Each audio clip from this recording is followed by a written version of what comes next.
Les opérations de l'organisme Bleu Massawippi qui œuvre à la protection du lac Massawippi sont en péril. Sans nouvelle source de financement, l'organisme devra mettre fin à ses activités de plongée et justement, on va aller les rejoindre durant l'une de leurs missions pour contrer la moule zébrée. Ce qui est environnement sous-marin, les espèces, c'est rendu mes amis en dessous de l'eau.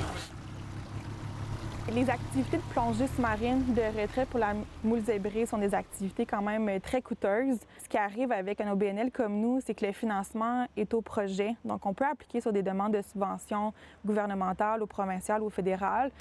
Par contre, à chaque fois qu'on fait un dépôt, il faut se renouveler. On a essayé toutes les façades possibles de créer puis de refaire des nouvelles twists de projet, mais je pense qu'il y a une limite là à comment on peut dire qu'on travaille la moule sans dire qu'on travaille la moule. Il y a une grosse valeur à continuer à maintenir, à empêcher, disons, la moule de continuer de se propager plus que ça. Il y a beaucoup de choses qui se passent sous l'eau qu'on voit. Il y a plein de secteurs à haute valeur écologique, des mulettes qui sont les moules indigènes de l'eau qu'on veut garder, qui sont menacées. Voilà ce qu'on trouve des fois. Des déchets. C'est un beau substrat pour la moule zébrée se prendre dessus. Au lac Massawippi, on a un taux de calcium excellent. C'est vraiment très, très optimal pour la moule zébrée. Puis c'est ça qui fait qu'elle peut bien s'établir ici parce que sans calcium, elle ne peut pas faire sa coquille. T'sais, dans tous les lacs, il y a le lac Magog, le lac Memphremagog.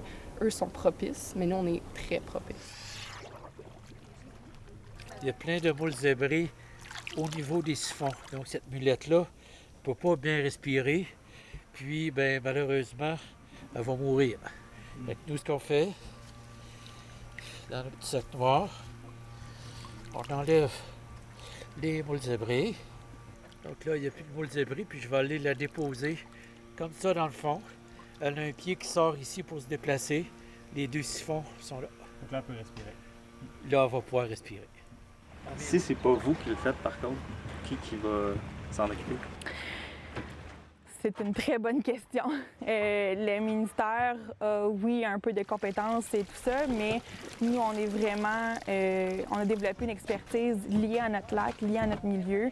Souvent, ce qui risque d'arriver, c'est que toute la biodiversité puis les zones à haute valeur de conservation vont être mises de côté pour préserver les équipements utilisés par les villes.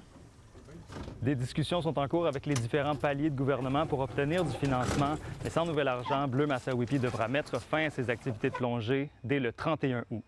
À North Atlee, Alex Soro pour Nouveau Info.